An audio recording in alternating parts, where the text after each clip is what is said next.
Hello friends, welcome to Abianandlife.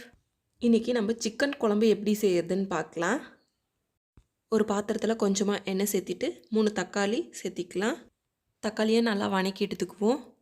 வணக்கின அப்புறம் ஒரு ஜாரில் 1/4 மூடி தேங்காவை சேர்த்திக்கலாம்.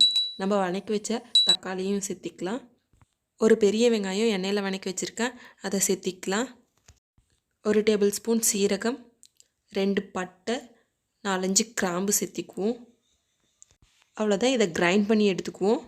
ஒரு கடாயில் 2 டேபிள் ஸ்பூன் எண்ணெய் சேர்த்திக்கலாம்.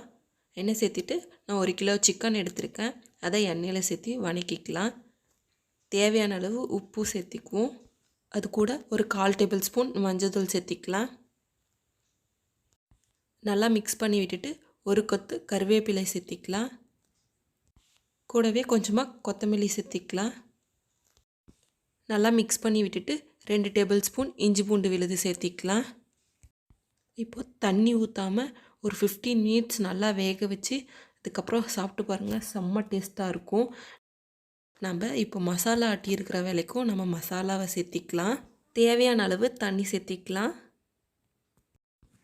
தேவையான அளவு தண்ணி சேர்த்திட்ட அப்புறம் மிளகாய் தூள் 2 டேபிள் ஸ்பூன் சேர்த்திக்கலாம்.